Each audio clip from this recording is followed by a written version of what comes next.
So welcome to this session. I think you all know about chalk, cherries and chairs, but you may not know so much about POMS, and I should immediately say that POMS stands for the UK Pollinator Monitoring Scheme, and the presentation is going to be in 3 sections, and we'll stop at the end of the section to pick up on any questions. I'm going to start off with an overview of what POMS is doing, and then Edwina will take us through some of the actual survey work that she's been involved with for us, and then we'll pick up on some of the insect identification at the end. There is a lot of concern at the moment about the status of pollinators, and particularly pollinating insects. And there's been a lot of headlines recently about insect Armageddon and similar claims. And in the context of pollination, of course, that's of particular concern, not just for the conservation of the insects themselves, but also for all the plants, including the crop plants that we depend on for an awful lot of our food. So quite apart from the nature conservation side of this, there's a very clear need for humans themselves to ensure that our pollinators are protected to keep the food production going. So there have been a number of quite detailed reports, both nationally and internationally, picking up on this issue and trying to see what we can do about it. But in order to do anything about it, we need some evidence as to what actually is going on and whether these declines really are happening, and if so, at what scale and where. It's quite a complicated picture. This is one of the diagrams from that IPBES report that we're showing on the screen, and really just to make the point that there are a lot of things going on here that all interact, and the actual use of the land and the way we manage our habitats and our farmland is one thing. Climate change is having an impact. There are various diseases that some of our pollinators suffer from. There are some issues around the interactions between honeybees, which are basically domestic animals, and the wild bees. Just had a comment that I'm fading in and out, and I'm afraid that's been my experience every time I've done one of these webinars, and I don't know what to do about it. I've tried a microphone and that made it worse. So I'm afraid I will just have to try and speak as clearly as I can, but apologies if the sound is dipping up and down. Okay, so as I say, yeah, quite a lot of different things interact to have an impact on what our pollinators are actually experiencing and how their populations are surviving or not. Back in 2014, the UK government produced a National Pollinator Strategy, and this was picking up on the concerns that had been raised about the whole business of pollinators and other insects declining.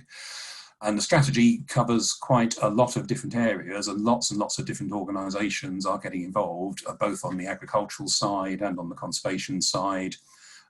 So there are a number of strands. The National Pollinator Strategy is actually a very comprehensive document, and I think DEFRA did a good job of putting that together. Strand number 5 in the strategy is to try and improve evidence on the status of pollinators and the actual pollination service that they provide. And it's really that led to the establishment of POMS, the Pollinator Monitoring Scheme. The Pollinator Monitoring Scheme comes under the banner of a slightly wider partnership, the Pollinator Monitoring and Research Partnership, which, as you can see, involves an awful lot of organisations, many of which will be familiar to you, I'm sure. And it's really quite a wide-ranging partnership between conservation bodies, government bodies and agencies, universities, and of course all the volunteer recorders and the landowners who are allowing us to carry out the survey work. And also a couple of the national recording schemes, Bee Wars, the Bees, Wasps and Ants Recording Society are shown on there, and they obviously play a big role in keeping track of what's happening with the bees, and likewise with the Hoverfly Recording Scheme. So it is a big partnership project. It's led by the Centre for Ecology and Hydrology, which is where I'm based, and we've led on the development of this and sort of run the steering group for it, if you like, but with lots of other partners. And I'm going to quickly run through the 5 areas that POMS is actually covering. We're only going to concentrate on one of those areas for most of the rest of the talk today, but I just wanted to give you an overview of what the whole project is looking at. And task 1 is to continue working with those national recording schemes to take all the data that already exists and that I'm sure some of you may have contributed to in the past.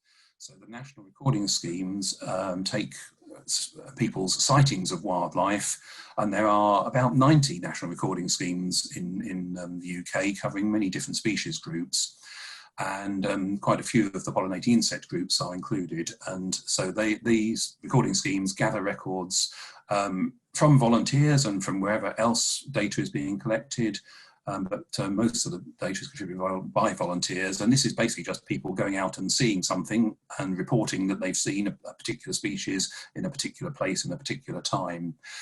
And that information is really, really useful. It gives us a fantastic data set for knowing which species are found where.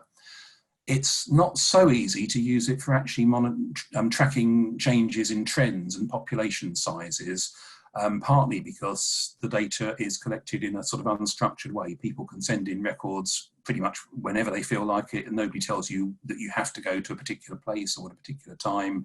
The recording schemes take in the records from anybody who wants to send them in. So it's a fantastic resource, as I say, for the sort of overall range and distribution. But to get these sort of trend graphs out of it requires some quite complicated statistical analysis to try and iron out some of the biases that inevitably result from the records just being sent in as and when they occur.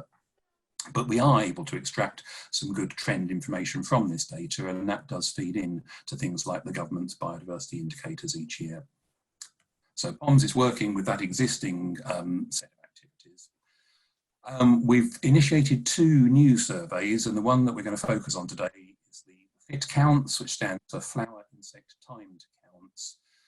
And Edwina is going to introduce this in the second session this morning, so I won't say any more about this now, but this is the one that we're hoping that some of you will be able to get involved with.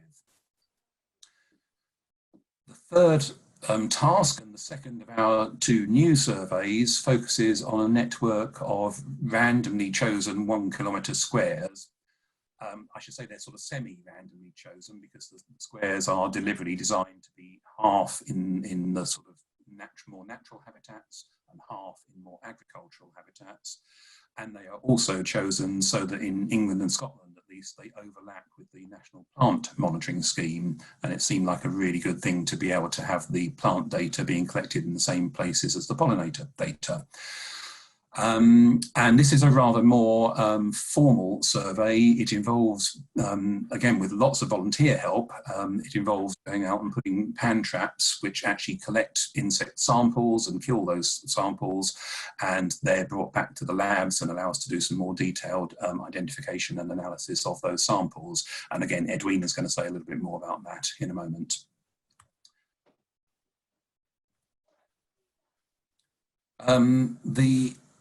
So this brings up again this difference between the so-called unstructured recording, which is just people sending in the records as and when they choose, as opposed to the structured survey data, which is things like the FIT count and our 1 kilometre squares surveys. And one of the other strands of this project is to look at those 2 different types of data and see what happens if you bring them together. Can we use the structured data? There's much less structured data. It's collected in far fewer places and it covers fewer species, but it is done in a very systematic way, as opposed to the unstructured data, which covers all the species in lots and lots of different places, but in a less organized way. But by bringing those 2 data sets together, you can use one to inform the other. And we're just starting to do some work on this, and it is quite intensive in the amount of computer power it takes, but it is producing some really interesting results. And it does seem that the 2 together give us some sort of added value, if you like, of bringing the different types of data into one place. And then the final part, the final task within POMS is to ensure that this data is available for use and can be shared and made available to researchers, both throughout the POMS partnership, but further beyond as well. The Natural History Museum in London has recently joined as a partner in POMS, and we're doing some very interesting tests with them to look at the possibilities for analysing the DNA from the specimens that we're collecting.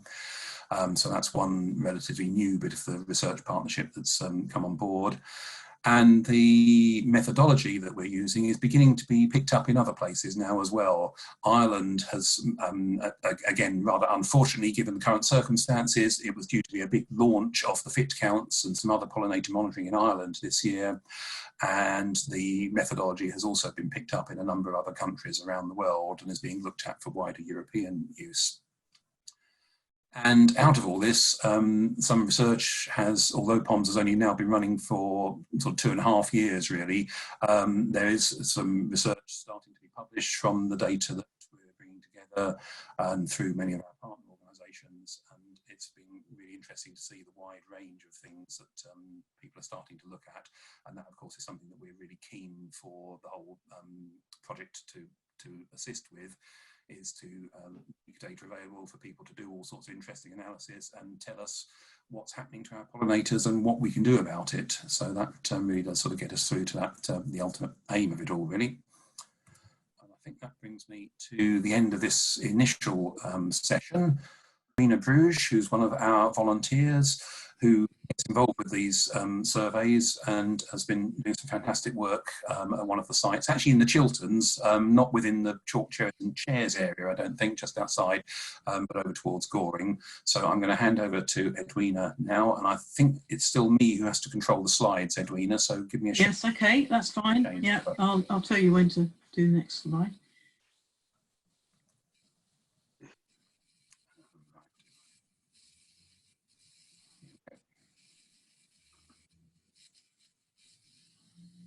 Okay, well, we've got a couple of 1 kilometre survey squares, and these are random squares which have been shared with the National Plant Monitoring Scheme in England and Scotland. Half are mainly agricultural and half are mainly semi-natural. Hopefully, we should be seeing my square coming up late soon, which is in the top right-hand corner there, which is woods in Goring Heath. Next slide, please. So basically, during April and September, I do 45 visits to my site, and I set up 5 sites with pan traps and leave them for 6 hours. As you can see, the first pan trap is actually in the verge, the head verge, that's top right-hand corner. And you can see that they've got 3 pans which are filled up with soapy water, and just make sure that when you hammer it in, it's the same level as the vegetation, and just leave it there and see what insects basically get trapped. There's a little form that we fill in, which is the form in the middle. Next slide. Next slide. So after 6 hours, we're going to, next slide now.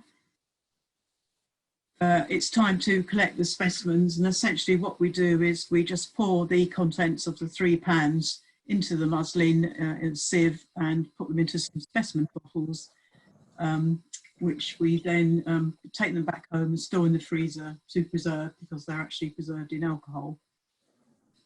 And the next thing is to actually input the data into iRecord, which is essentially when we're doing the sites, we actually record the time we put each site out, what the weather is, what sort of plants are growing around each trap. Next slide. So briefly also, within these kilometre squares, we do some fit counts. And so what I do is try to do 2 in the morning, 2 in the afternoon. And the fit counts is basically 50 by 50 centimetres square. And we use a bit of gaffer tape and just sort of fix it. And then you go and find your target flower, which I'll talk about later. And this particular target flower is ragwort. And the important thing is that we're meant to count the number of insects in a 10-minute period that land on the flower. And as you see, we've got Stanley and Mabel there in the right-hand corner, which are not on the flowers. So next slide, please. So, so what is a fit count? Basically, this is just a simple survey that collects the data on the number of insects that visit a particular flower. Ideally, we like people to choose some plants from the target flower list on the right-hand corner, which is like bramble, buglia, buttercup, thistle, white bed nettle. Next slide, please. The fit counts can be done anywhere, and of course with the COVID around, it sort of restricts us to the gardens, window boxes or other home-based locations. So for example, I could do a fit count on the allotment because I've got an allotment which is locally based. The other important factor is we must sort of do a fit count when it's nice and warm and dry, not when it's raining. Make sure the temperature is roughly above 13 degrees. Or above 15 if it's cloudy. The other thing is you can carry out several counts at one location, and of course this will add extra value to our surveys, the records. Next slide. This is just a couple of photographs of a fit count I did on cow parsley. So as you can see, the sort of data input was the date and time, which target flower family, which is the hogweed. It also asks you what type of flower head it is. So this would be umbels. It's growing in a larger patch of the same flower. And then it will also ask you what type of insects. So are they beetles or flies? Also whether it's in the shade or it's sunny. And really, basically, just how windy, breezy it is. And the most important thing is don't count the insects, the same insect twice, and try avoid leaning over the plant or taking photographs while you're counting, which is quite difficult to do because you see something unusual, you think, oh, I must take a photograph. And so on this cow parsley, you can see I've got a beetle in the left-hand corner, and there's a couple of dance flies at the bottom there. Next slide, please, Martin. And essentially, these are just a couple of the sort of insects that have been in my garden on the various flowers. So I've got a Helenia in the top left, lamb's ear in the middle. I think I've got a perennial sweet pea with a leafcutter bee that used to come regularly. That was under our window, the kitchen window, and also some pussy willow. You can just about see a little honeybee there.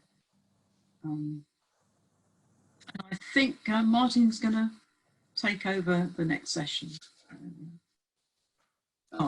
Summary, yes, we've got fit count procedure, basically count all the insects that land on the target flower within that 50 by 50 patch during a 10-minute period. And then Martin's going to discuss the identification to group level, so bees, hoverflies, other flies, beetles and wasps, and more importantly, submit the data online, which is the iRecord. So over to you, Martin. Okay, thanks, Edwina. Yeah, and thanks for taking us through that. So just to quickly go back to the 1 kilometre square surveys, as you'd expect, those have been suspended for this year. So, or at least certainly there's a chance we might be able to fit one round of survey in towards the end of the summer if restrictions get lifted, but of course we're not counting on that. So at the moment, that's not something people can take part in. And in fact, it's also true that I don't think we have any 1 kilometre squares near to the chalk cherries and chairs region. We are limited to doing them in 5 squares scattered across the country, and unfortunately there aren't any resources to add to that number. So for this particular context, for the Chalk, Cherries and Chairs project, the 1 kilometre squares are probably not something that's going to be sort of particularly relevant. but they are providing really useful data in the context of ponds more widely to back up the other things that are going on. Whereas the fit counts, as Edwina has been saying, is something that can be done anywhere where there's flowers and at any time during the April to September season.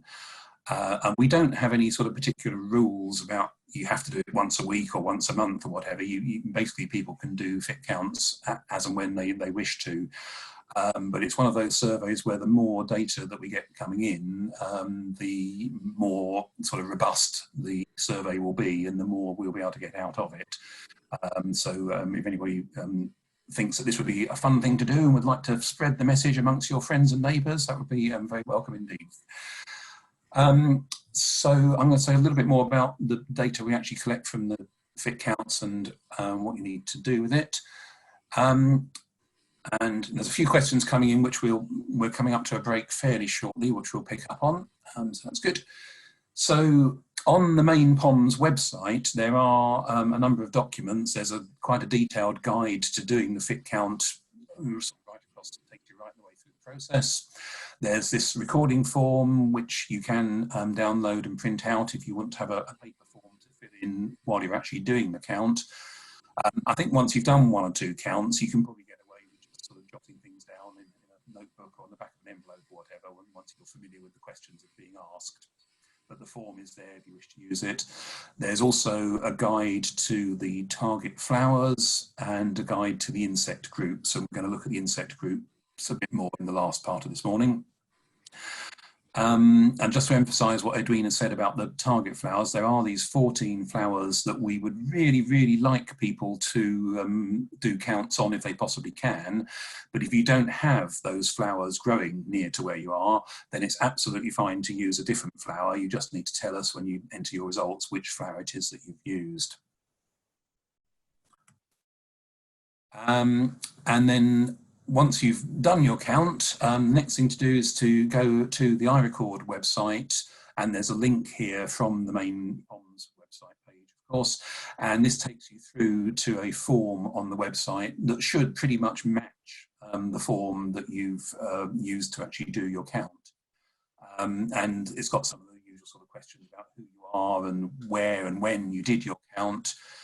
And oh yes, that was to remind me to mention that on the form there's this box that says tag your count, and you don't have to fill anything in there, but we thought for anybody who's involved with the Chalk, Cherries and Chairs project and is doing some fit counts, it would be quite nice to be able to sort of group those together and see what we've managed to do within the sort of remit of this project. So Nick and I suggested that if you do a count and you go to the iRecord form, when you get to the tag box, if you simply type in CCC for Chalk, Cherries and Chairs, that would allow us to sort of group together all the fit counts that might be done as part of this project. And that's just scrolling down a bit further down the iRecord form, and it's, as you can see, it's asking you to fill in exactly the same details that you've been asked for during the count itself. And just to quickly give you a flavour of the results from the first couple of years of doing this, we've had quite a lot of counts done, but we'd like a lot more. So it's very encouraging that we had more done in 2019 than we did in 2018. But as I say, this is one of those surveys that would be fantastic to get as many people as possible involved with and just build up the numbers. So if you look at all the counts that have been done right the way through the year, the average ends up that people are seeing around sort of between 9 and 13 insects per count. So most of the time, you're not having to try and count hundreds and hundreds of insects during your 10 minutes, and that's the, over the whole year, that's the average that comes out of it. And this is the way that the different species groups get broken down. So in fact, I think this is, my screen is covering up the year on this. I think this is the 2019 data, isn't it? And in 2019, the largest single category was these small insects, the tiny little things which we don't attempt to break down into what type of insects they are. We just count them as small insects. An awful lot of those are pollen beetles, certainly at some times of year, and there's quite a lot of those around at the So just in terms of numbers of individual insects, we got an awful lot of the small ones last year. I just noticed that Barry asked a question about the 9 to 13 figure. So let me just go back to that for a second. That is the number of individual insects, not the number of different species or different species groups. So if you average it out over the whole country, over the whole season, and including, of course, the zero count, sometimes people do a 10-minute count and don't get any insects at all, particularly if the weather's not especially warm. And that information is really useful as well. We do want to capture the zero counts. And that's the 9 and 13 of the total number of individual insects that we got over those years. These are the figures around this pie chart are the total numbers for each group averaged out across the whole year in the whole country. So next to the small insects, the hoverflies and the bumblebees are the two next biggest categories, with a range of the other ones coming in as well. And just a few sort of summary statistics based on the 2018 data. The 2019 data is still being worked on at the moment, and we'll be putting that out on the website when we can. But in 2018, 45% of the counts were conducted in gardens. I guess that's going to be a much higher percentage this year. In 2018, buttercup, white clover and dandelion were the most frequently used target flowers, and lavender was sort of came up the league table in 2019 as well. But a lot of the counts do take place on the other ones. As I've said before, if you can't find one of our target ones, it's absolutely fine to do a count on something else. And although I wouldn't suggest that this is sort of what we're not really attempting to try and find out what is the best plant for pollinators. That's not the point of POMS really. The point of POMS is to look at how the numbers change from one year to the next. But from the plants that we do look at, you can see here there are a number of differences that the different species groups seem to pick up on. So lavender is especially popular with bumblebees and honeybees. Whereas we saw most solitary bees on ragwort, and then hoverflies did very well on ivy, heather and ragwort again. So there are some patterns that are coming through the data, and as it continues to build up, it'll be fascinating to see if those remain stable or if it changes from one year to the next. So as I say, if you want to get involved with this, all the information that you need should be available on the website. All the forms can be downloaded from there. But if you do have any questions after today, the website also gives you the email address to contact POMS as well. So please do get in touch. There's a couple of really nice little videos on the POMS website as well that actually take you through the whole fit count methodology, and there's an extra one about how to recognise the different insect groups as well, so that's also worth a watch. Last bit of this morning, I'd just take you through the insect identification guide that is available to download from the website. So what I'm showing you is literally the PDF document that you can download from the website. It takes you through the main groups that we ask you to split the insects into. And I suppose first thing to say right at the beginning is that we know that it's not always easy to recognise the different insect groups. Some of them stand out quite well and quite obviously, and I think, for instance, bumblebees are, on the whole, things people recognise quite easily, although there are, even with bumblebees, there are one or two things that can get confusing. So to emphasise, you don't need to know what type of bumblebee or wasp or anything, you just need to know it is a bumblebee of some sort or a wasp of some sort. And there are two sort of general catch-all categories on the POMS form. One is for other insects, ones that don't fit into any of the bee or wasp type categories, and one is for other insects that are less than 3 millimetres. So anything that you see that seems to be really tiny and it looks like it's less than 3 millimetres goes into that tiny insects category, and you don't need to worry about what sort of insect it is.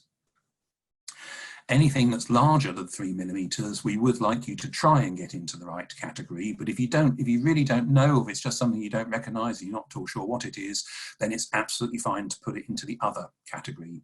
The really important point is that you do try and count all the insects that you see even if some of them have to go into the other category because you don't know what they are. And what that does for us is it still gives us that total number of insects that have visited the flower in that 10-minute period.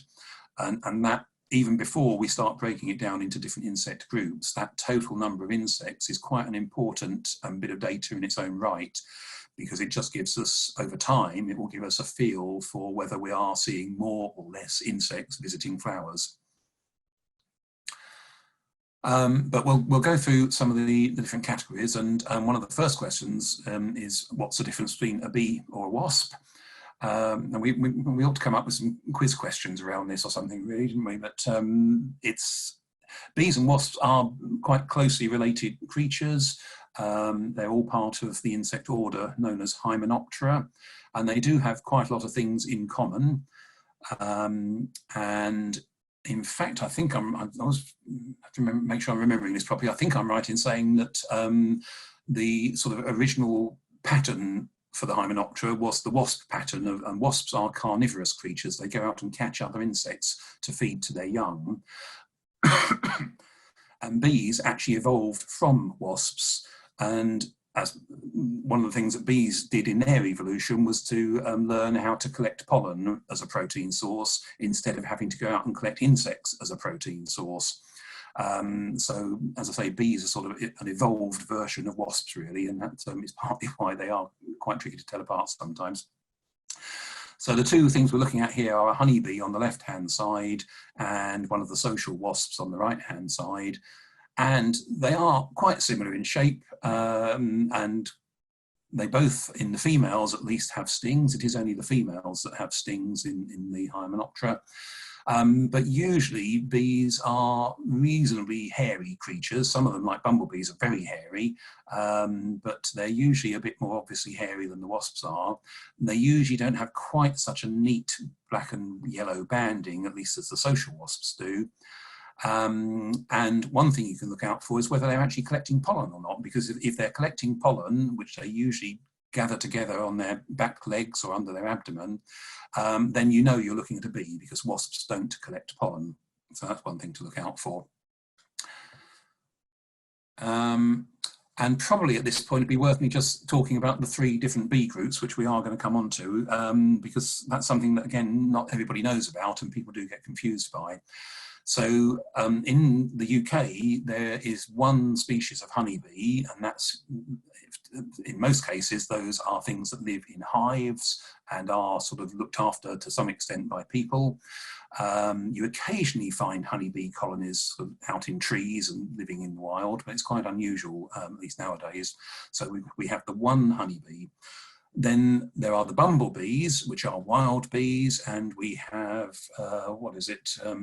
20-something species of bumblebee altogether. Quite a few of those are very rare species that you're not very likely to see in your garden. There's about 7 species of bumblebee that you get in your garden, but for POMS, you just need to know it's a bumblebee. And then the other types of bee are the ones we call solitary bees, because they don't live in a nest of lots of bees. They build their own little nest by burrowing in the ground or using a hole in the wood. And it's just one pair of bees that contributes to that one nest. So that's why they're called solitary bees. And there are about 250 different species of those. And they're often quite small bees, and they are easy to overlook, actually, until you start looking for them. So just continuing on the bee or wasp theme, and this is an area that does get difficult, and we know that not everybody will recognise these correctly all the time, but we just have to do our best and try and categorise them. So there are some really quite tiny and more or less black bees and some quite tiny and more or less black wasps. You can see the difference, at least in a close-up photo like this. You can see that one does appear to be quite a lot hairier than the other. And some of the little tiny solitary wasps have that characteristic large, squarish sort of head, which can make them look a bit different. But this is definitely one of the more challenging things, is how you get these into the right categories between solitary bees and small wasps.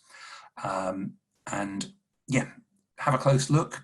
Sometimes I actually use a pair of close focusing binoculars when I'm doing fit counts, just to have a real check up on a close up of an insect. You certainly don't have to do that, but it can help sometimes. So coming back to the honeybees for the moment, they are quite variable in colour actually. You'll see the one on the left here is quite an orangey one, and the one on the right is quite a dark one, and the colour on the abdomen is really quite variable. But certainly if it's a worker bee, which is a female honeybee, they have these really broad hind legs, which is where they gather the pollen together. And if you can see the pollen being collected on the leg like that, that's obviously a really good clue that you're looking at the bee in the first place. And if you can see that the leg is really broad and flattened, that's a good clue that it's a honeybee. It's worth looking for the antennae as well. They have quite long finger-like antennae, which are often sort of elbowed. They sort of have an angle in them, and when they're busy collecting at the flowers. The long and narrow marginal cell that's mentioned on that image there. I don't know whether you can see my mouse pointer at the moment, but it's that long, thin space in the wing venation that just goes along the edge of the wing, and that, if you can see it, that's quite a good character for honeybees. And then we get into the other bees, the bumblebees and solitary bees. So the bumblebees are generally quite large bees. They are very hairy or fluffy. They're quite rounded in shape with a sort of globular abdomen and quite a rounded thorax, quite similar long elbowed antennae. And many honeybees are familiar creatures to people. The solitary bees are a bit less familiar, and they, because there's 250 species of them, they do vary a lot. Some of them are quite brightly coloured, some of them are almost completely black. On the whole, they're a bit more elongate than the bumblebees, and they're usually less hairy than the bumblebees, and they're usually smaller than both bumblebees and honeybees, but there are exceptions to pretty much all those things, and it's always the exceptions that cause complications. So here are a few examples of different types of solitary bee. So the bottom left one there is the one known as the ashy mining bee, which has that lovely combination of greyish ashy colour and the black striping, and that's quite a distinctive one. The only other one I'll pick out of these four is at the bottom right, the leaf cutter bee, and you can see that the leaf cutters store their pollen underneath the abdomen, which is where you get this lovely orange pollen hairs on the female abdomens of the leaf cutter bees. They won't be out until a bit later in the year. One that is out and has been out for quite a few weeks now that you might have seen is this hairy-footed flower bee, which is an amazingly fast-flying and hovering bee, which moves. Sometimes it gets confused with hoverflies or with the bee flies that are around at the moment as well, because it has this wonderful hovering flight, and the males and the females are completely different colours, which once you know, that's fine, but it again can be a little bit confusing. As far as POMS is concerned, though, this is just another solitary bee. You don't have to know it's a hairy-footed flower bee. So moving on into the flies against wasps. Hoverflies do include quite a lot of species that are trying very hard to make you think that they are a bee or a wasp. And some of them are really, really good at it. So obviously there's potential for confusion there. The thing I would always suggest you try and look at first are the antennae. Bees and wasps always have this relatively long finger-like antennae, whereas the flies, their antennae is a little bit variable, but it always has less segments in it than the bees and wasps do, and nearly always they're much shorter antennae than the bees and wasps have. Hoverflies also have really large eyes. Bees and wasps have quite large eyes, but they don't cover as much of the head as the eyes of the hoverfly do. And you can also pick up on the way they fly, of course. Hoverflies, as you expect, are usually really good at hovering, and with the exception of that hairy-footed flower bee that we were just looking at, the bees and wasps don't really hover in the same way. Okay, I'm aware that time's getting on, so I'm not going to go through all these slides in detail. That's so you can get them all from the website. There's a few more clues there about particular features that you can look for to check out some of the hoverflies. There are some small black hoverflies to get confused with as well. So it can be a little bit tricky with those. And here are some examples of hoverflies mimicking bees again, with the hoverflies on the left and the bees on the right. But the antennae and eyes should help again with those. then what other categories? So apart from hoverflies, all other flies, as far as the fit counts are concerned, get lumped into one category called other flies. So your only task is to try and work out whether you're looking at a hoverfly or some other type of fly that's not a hoverfly. And of course, in the other fly category, there's a huge amount of variety and lots of different species that come in all sorts of shapes and sizes. So again, it's an area that we recognise is not always going to be easy to have a definitive answer to, but if you're looking at a fly and you don't think it's a hoverfly, it just goes into the other fly. Another type of wasp are the ichneumon wasps, which are generally these very long, thin creatures with really long antennae and often with a long ovipositor.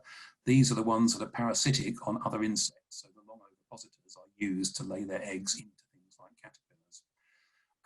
And there are lots of species of these. Some of them visit flowers quite regularly, and they should be counted as just another wasp as far as the fit count is concerned.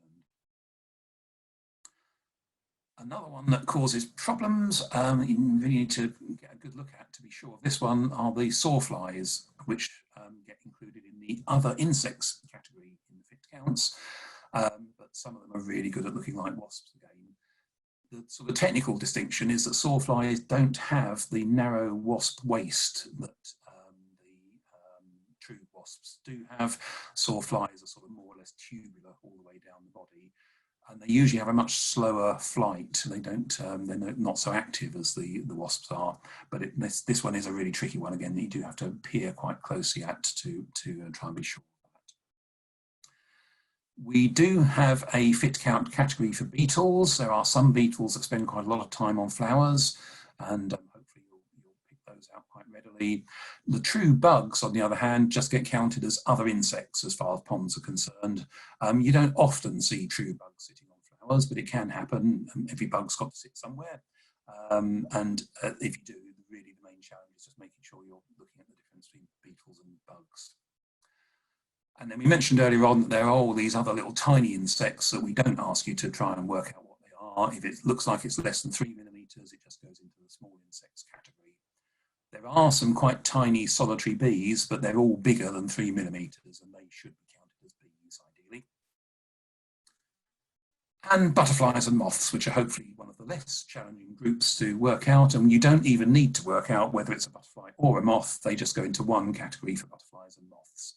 But remember, of course, that there are some quite tiny micro moths that you might see sitting on flowers. And I think that is about it. These days, there's lots of places you can go to for help with identification. And for the fit counts, we don't ask you to record species at all. It's just the groups we're interested in. But if you recognise some of the species and you want to record them, then of course you can do that via iRecord or via the recording schemes, whichever route you normally use to send in records. And these days, the Bumblebee Conservation Trust has a really good section on identifying bumblebees if you want to look at that. Stephen Falk has a brilliant collection of photos on Flickr covering lots of different insects, including the solitary bees. He does really well. There's a really active Facebook group for hoverflies and for some of the other insect groups. Butterfly Conservation has got some great guides for the butterflies and for the moths that you might see. So nowadays there's lots of places you can go to for this sort of information. And that is the end of our actual presentation for today. I'll just leave you with this summary slide for the moment. As we said earlier on, we can't do anything about the 1 kilometre surveys this year. We are hoping that people will be able to do some fit counts if they have flowers that they can access safely under current circumstances. We'll keep you updated via our website. You can also follow us on Twitter if you wish to, and that's the email address if you've got any questions we haven't managed to deal with today. But we would be really, really grateful for any counts that you're able to contribute to this project. And yeah, thank you for listening.